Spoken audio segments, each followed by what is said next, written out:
서울은 제가 봤을 때 고점이 아마 실거래가 기준으로 보면은 8월일 가능성이 높고요. 이 거래량이 보통 보면은 그 수요자들이 심리를 그대로 보여주는 거거든요. 안 살려고 그런다는 거죠. 그래서 조정 국면으로 일단은 진입을 했다, 저는 이렇게 보고 있고.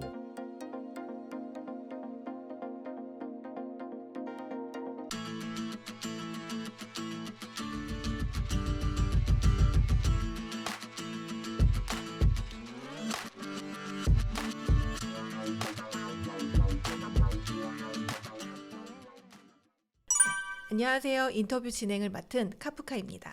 오늘은 박원갑 KB국민은행 수석 전문위원님 모시고 부동산 시장에 대한 이야기 나눠보도록 하겠습니다.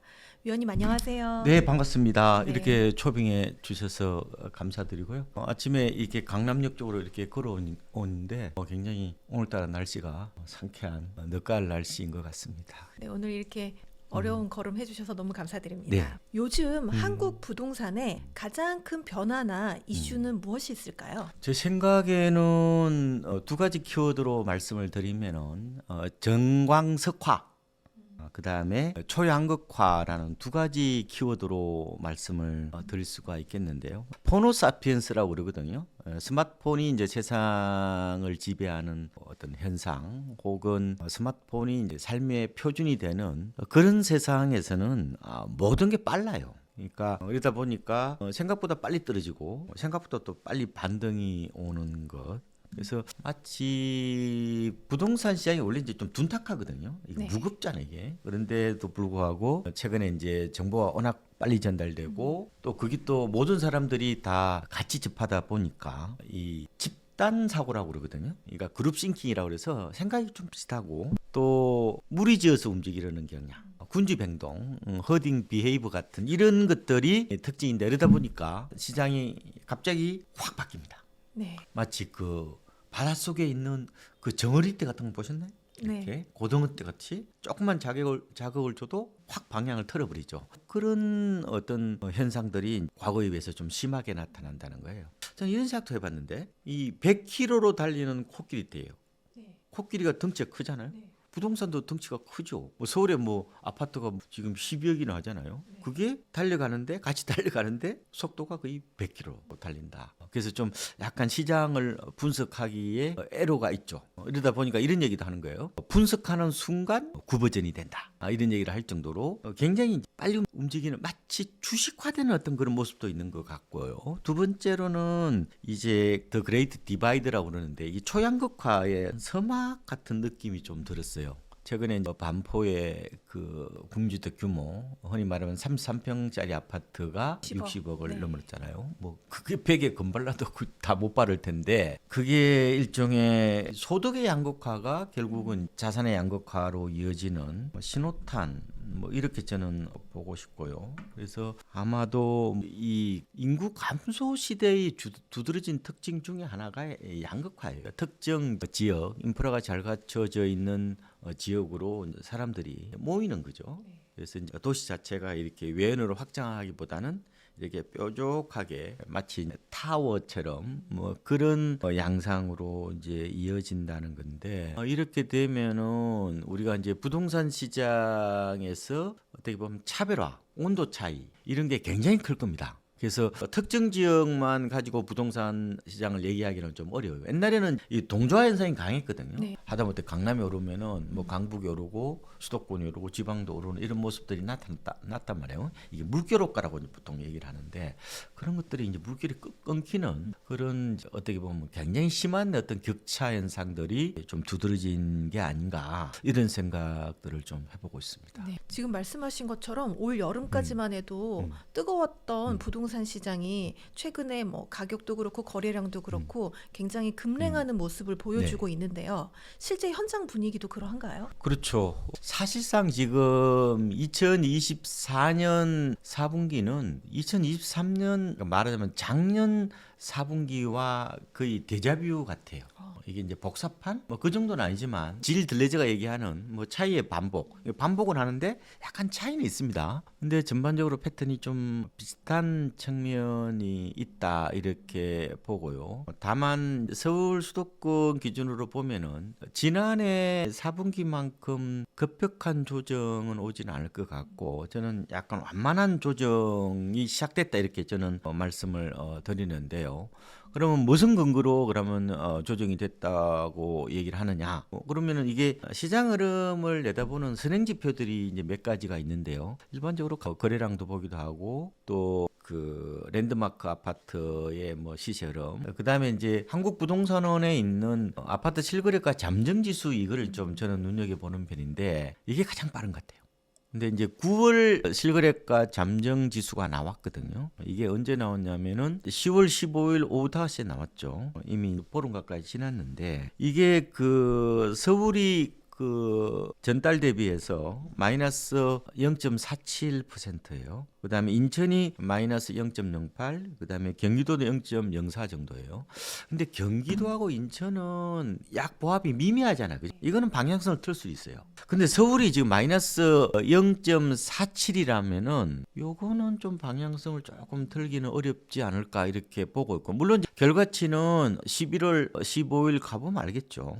그런데 어쨌든 약간 좀 상승세가 좀 꺾인 것 같다 이렇게 보고 싶고요. 그래서 아마 서울은 제가 봤을 때 고점이 아마 실거래가 기준으로 보면은 8월일 가능성이 높고요. 작년은 9월이었습니다. 네. 약간 한 달 작년보다 한 달 좀 먼저 움직이는 것 같아요. 작년에 거래량 피크가 서울 기준으로 보면은 8월이었거든요. 네. 올해는 7월이에요. 7월이 지금 9,028건인데 우리나라에서 이제 보면은 2006년도부터 작년까지 보면은 서울 지역에서 월 평균 아파트 거래량이 한 6,040건 근처거든요. 그리고 9,000건 넘어섰다는 것은 연끌 매수가 많았다는 거죠. 그런데 8월에 가서 이게 6,332건이었고 9월은 이게 뚝 떨어졌어요. 한 3,000건이 안 될 것 같습니다.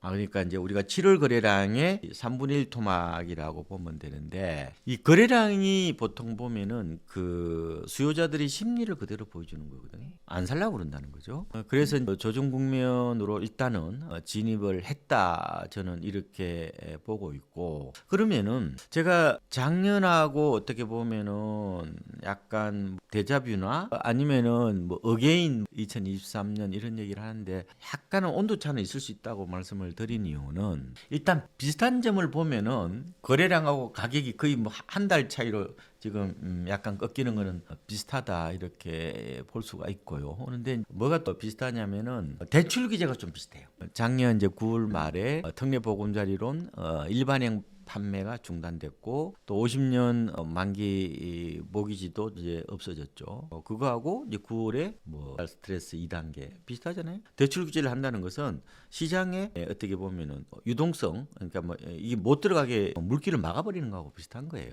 뭐로 생각해봐요. 논에 있잖아요. 물이 많이 들어가야 뭐가 잘 클 거잖아요. 부동산도 돈이 많이 들어가야 그 아파트 값도 오른다 이렇게 볼 수 있는데 그거는 비슷해요. 그런데 이제 차이점은 작년에는 보면은 10월에 채권 시장이 굉장히 불안했어요. 미국 국채 10년물이 연한 5%까지 갔었어요. 지금은 그 정도는 안 됩니다. 뭐 4.2, 4.3 이 왔다 갔다 하거든요. 그리고 지금은 또 금리가 인하 국민이잖아요. 그러면 금리를 인하한다는 것은 또 논으로 따지면은 물이 더 들어가게끔 이렇게 물꼬를 다시 여는 거잖아요. 그런 측면으로 보면은 아무래도 작년보다는 그렇게까지는 시장이 이렇게 급냉하는 수준은 아니다 볼 수 있는데, 소비자들이 바라보는 그 전망 지수가 있습니다. 한국은행에서 주택 가격 뭐 전망 CSI라고 있는데요. 이걸 보면은 지난 10월에 이게 116입니다. 이 기준치가 100이거든요. 1년 뒤에 집값이 오르냐 내리냐 100이 넘으면 오른다는 거예요. 116이면 제법 높죠. 작년 10월에는 이게 108이었습니다.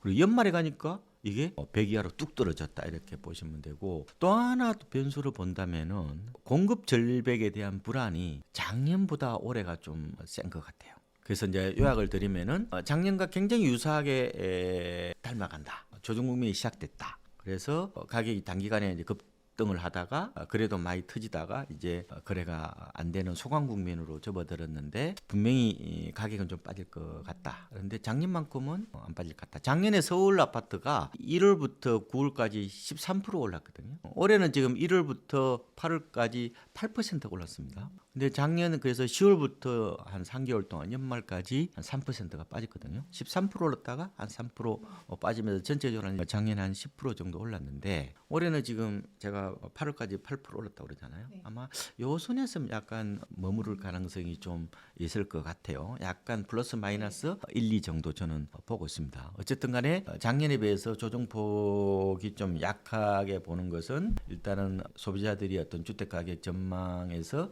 일단은 작년보다 좀 높다. 그다음에 금리 인하 국민이다. 그다음에 공급 불안이라는 측면들을 좀 감안해 봐야 된다. 이렇게 요약을 해볼 수가 있겠습니다. 네. 말씀하신 것처럼 올해 7월, 8월 그 뜨거웠던 시장이 이렇게 갑자기 돌아선 원인은 어디에 있다고 보시나요? 또 가장 큰 것은 일단은 대출 규제라고 봐야 될 것 같아요. 서울 수도권 주택 시장을 보면요, 이 금리 인하보다는 대출 규제에 더 민감합니다. 왜냐? 집값이 비싸니까요. 그래서 지방은 오히려 대출 규제보다 금리 인하에 더 민감하다. 실제로 보면은 지방은 아까 9월 실거래가 잠정 지수 말씀을 드렸잖아요. 근데 지방은 플러스가 나왔어요. 그래서 지방하고 지금 수도권하고 오히려 지금 약간 반대로 가는 그런 양상이 나타나고 있는데 제가 봤을 때 이렇게 비유를 할 수 있어요. 그러니까 한쪽은 대출 규제, 한쪽은 이제 금리나 어떻게 보면 엇박자죠. 약간 시속 게임이라고도 볼 수가 있는데 수영장으로 한번 비교를 해봐요. 수영장으로 비유를 한번 해볼게요. 그러면은 금리 인하를 한다는 것은 수영장에 많은 사람들이 가서 수영하도록 어떻게 보면 집을 사도록 그죠? 수요자들이 가득한 걸 말하는 거잖아요. 그러니까 물이 무릎까지밖에 없었어요. 근데 이게 물을 더 집어넣으면은 가슴까지 오면은 성인들도 할 거 아니에요. 물이 무릎까지밖에 안 오면은 뭐 아이들밖에 없죠. 그만큼 이제 시장이 활성화된다고 비유를 할 수 있는데 대출 규제는 뭐냐? 거기서 얼음물을 집어넣어버리는 거예요. 그러면 얼음물을 집어넣으면은 거기서 이제 수영하고 있는 사람들은 그걸 잘 못 느낍니다. 급하게 매물을 내놓지 않는다는 거예요. 네, 그러니까. 네. 왜냐하면 내성이라는 게 있잖아요. 네. 뭐 개구리 그거 있잖아요. 뭐 이렇게 솥 안에 있는 개구리가 그 자기가 뜨거워지는 줄 모른다는 거 아니에요. 네. 그거하고 비슷한 건데 그런데 이제 새로 들어갈 사람들은 이 물이 차가운 줄 알죠. 네. 대부분이 신규 진입자들이 변심에 의해서 단기적으로 어떤 가격이 움직이는 거예요. 그렇게 비유를 해볼 수가 있을 것 같은데 물론 이제 소비자들도 보면은 단기 고점이라는 인식을 좀 하고 있는 것 같고요. 그리고 아까 제가 시장이 어느 순간 갑자기 확 바뀌어 버린다고 그랬죠. 그러니까 MZ 세대들이 이제 시장의 핵심 세력이라고 할 수 있는데 이 포모 증후군이 좀 강한 세대, 그러니까 SNS를 통해서 끊임없이 이제 비교를 하는 세대거든요. 네. 남의 눈치를 본다는 거죠. 그래서 이게 아니다 싶으면 갑자기 그냥 스톱 해버리는 시장이 어떻게 보면은 단기간에 어떻게 보면 이게 돌변해버리는 뭐 이런 것도 좀 맞물려 있는 겁니다 지금. 마치 주식 투자에서 밈 투자라고 있잖아요. 뭐 유행 따라가는 거 그거하고도 좀 비슷한 것 같아요.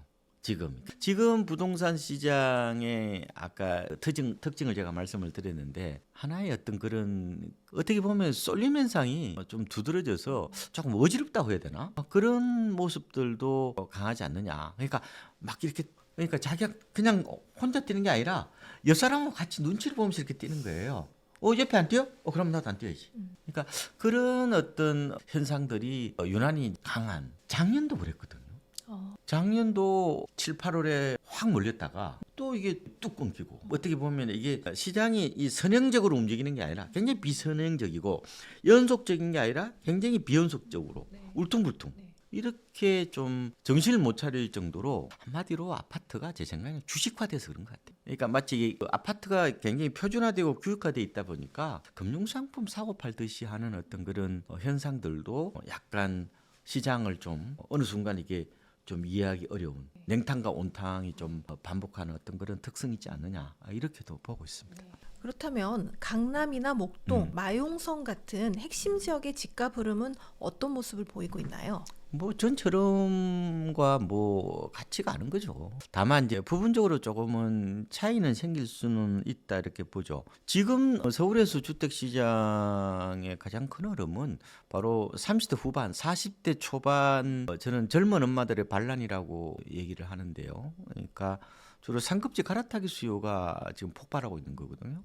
왜 그랬냐면은 15 대출 규제가 폐지됐잖아요. 그러니까 이제 그동안에 눌려있던 어떻게 보면 옮겨 타기 이게 이제 크게 늘었다 이렇게 보면 되는데 주로 이제 82년생 김지영 세대들하고 제가 얘기를 많이 해요. 그러니까 우리 82년생 김지영이라는 그 소설이 2016년에 나왔거든요. 그때 김지영 그분의 나이가 34살이었죠.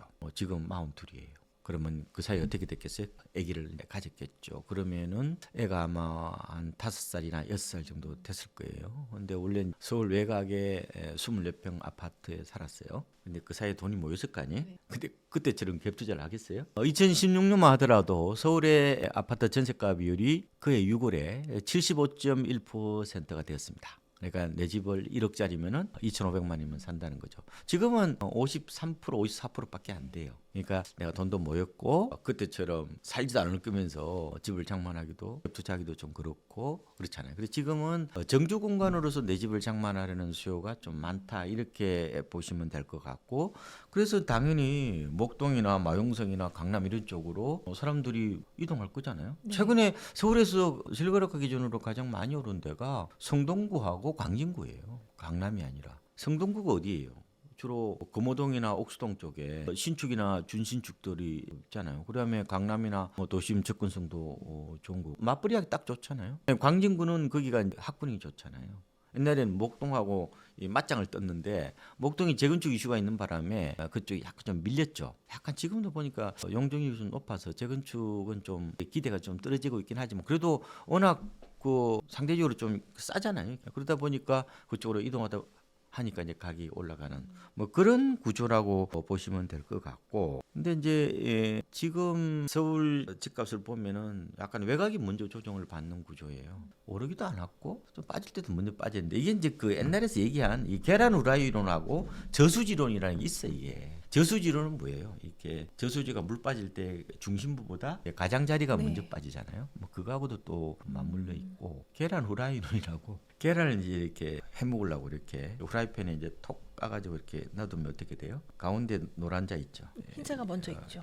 그다음에 끝에는 흰자가 있잖아요. 네. 이제 뜨거울 때는 있잖아요. 시장이 좋을 때는 뭐 흰자나 노른자나 다 뜨거울 거 아니에요. 식을 때는 이제 노른자가 마지막에 흰자가 먼저 네. 식는다 그러는데 직접 이걸 실험해 본 사람도 있어요. 이거 일본에서 갖고 온 이게 이론이거든요. 계란 후라이 이론이 고령화나 어떤 그런 인구 감소 시대에 뭐 도심만 살아남다. 이게 이제 대표적인 이론인데 이게 어느 정도 통합니다. 통하는데 진짜 계란 후라이를 진짜 그렇게 해보니까 그 반드시 이게 후라이가 이게 후라이팬이 작아가지고 잘 안 맞는다 이런 얘기 있는데 상상을 하시죠. 상상을 하는데 아마 어느 정도 그게 맞는 것 같고 그러니까 핵심 수요층들이 좀 이렇게 그래도 왕성하게 뭐 접근하는 곳들이 상대적으로 좀 조정이 좀 늦게 오는 것은 맞는 것 같아요. 그렇게도 볼 수가 있는 것 같습니다. 그리고 올해 보면은 전월세도 꾸준히 네. 상승하고 있는데요. 이 전월세 상승세는 언제까지 지속될 거라고 보시나요? 지금 매매하고 전세하고 서로 한 몸이라고 보시면 될 것 같은데요. 근데 일반적으로 이제 그 전세하고 매매는 전체 시장으로 볼 거냐 아니면은 매매와 전세 간의 역학 관계로 볼 거냐 좀 달라요. 전체 시장은 결국은 제가 강한 동조화 현상이거든요. 지금 보면은 주요 지역의 서울 아파트 보면은 신고점을 돌파했잖아요. 전세도 실거래가 보면 신고점 돌파했습니다. 비슷하게 움직이죠. 근데 이렇게도 볼 수 있잖아요. 집을 안 사고 전세로 눌렀는다. 그러면은 약간 두 시장 간에 이렇게 시속 게임이잖아요. 지금 아마 4분기 이후에 제가 조정 국면으로 접어든다고 말씀을 드리고 그러면은 집을 안 사고 약간 전세로 눌러앉으려는 어떤 경향들이 있을 것 같고 또 금리를 지금 계속해서 낮출 가능성이 있거든요. 네. 그러면은 우리나라에서 보면은 전세는 변동금리죠. 네. 대부분 변동금리예요. 그럼 금리 인하에 어떻게 보면 민감도가 높아진다는 거고 우리나라에 지금 주담대 있잖아요. 집을 살 때 빌리는 주담대는 신규로 보면은 96%가 고정금리예요. 잔액은 한 65% 정도가 고정금리고요. 그럼 뭐예요? 금리 인하에 따른 어떤 그런 즉각적인 반응은 오히려 매매보다 전세가 더 빠르게 나타난다는 거죠. 그래서 제가 한몸이라고 말씀드렸지만 약간 온도 차는 있을 것 같아요. 그래서 매매는 좀 조정이 좀 오고 전세는 조금 상대적으로 상승률은 둔화되더라도 갑자기 푹 빠지지는 않을 것 같다. 이렇게 좀 보고 있어서 그렇게 심한 양극화는 안 나타나겠지만 약간은 미묘한 어떤 건 떨림 같은 차이는 있지 않을까 이렇게. 사실 또 전세의 상승보다 월세의 상승률이 굉장히 요즘 높다고 뉴스에 나오는데 어떻게 보시나요? 그거는 이제 그거는 조금은 달리 좀 해석을 해봐야 돼요. 그러니까 우리나라는 사실상 원룸이나 오피스텔 이런 일부 뭐 그 주택 혹은 준주택 아니면 뭐 깔세 아니면 연세 이런 월세나 완전 월세에 가까운 임대차를 제외하고는 거의 전세하고 연동이 돼 있다고 보면 돼요. 어떻게 보면 우리나라는 월세는 완전 월세는 거의 없어요. 반전세죠. 변행된 전세란 말이에요. 그러다 보니까 우리나라에 뭐가 있냐면은 전월세 전환율이라는 게 있단 말이에요. 그러니까 우리나라는 먼저 아파트 딱 가봐요. 그러면은 먼저 전세로 먼저 계산하고 나서 전세 보증금을 일단은 얼마다 할 거 아니에요? 그러고 나서 이거를 월세로 전환하는 구조잖아요. 그러면은 우리나라의 월세 지수라고 보통 발표를 하는데 이거는요 준전세도 월세에 들어갑니다. 그럼 만약에 보증금 10억에 월세 30만 원도 이것도 월세란 말이에요. 네. 이거 사실상 이 전세지 뭐 이거. 그만큼 이게 월세 지수 범위가 사실상 전세 상당 부분까지 커버하는 구조란 말이에요. 네. 그래서 대부분의 우리나라는 월세와 전세가 서로 분리돼 있지 않고 전세가 가면은 월세가 뒤쫓아가는 구조라고 네네. 보면 돼요. 그러니까 이렇게도 볼 수 있잖아요. 그러니까 지금 이제 금리가 낮아지면은 이 전월세 전환율이 낮아진단 말이에요. 네. 그렇죠? 전월세 전환율은 대부분 금리하고 맞물려 있으니까 집주인이 뭐 내가 보증금을 받아가지고 은행에 넣어놓을래 아니면 차라리 세입자한 땅 월세를 받을래 그거는 이제 은행 예금하고 이렇게 비교하면서 판단할 거잖아요. 당연히 예금 금리가 낮아지면은 전월세 전환율은 낮아져요. 근데 만약에 전세가 보수가 이게 올라버리면 어떻게 돼요? 전환율도 올라가겠네요. 전월세 전환은 낮아지겠지만 월세 부담액은 당연히 줄지가 않는 거죠.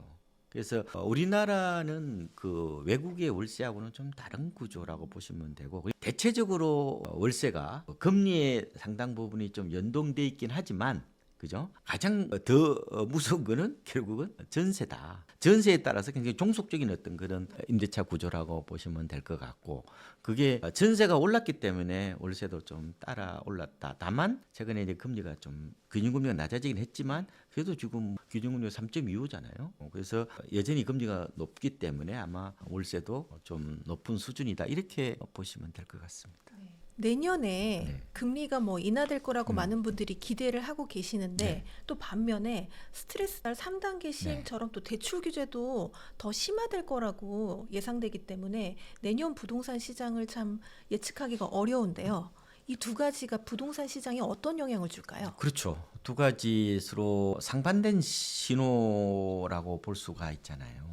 대체적으로는 아마 강보합 정도로 보고 있는 것 같아요. 입주 물량이 일단은 서울은 좀 뭐 여유가 있는데 전국적으로 보면은 입주가 좀 많이 줄어요.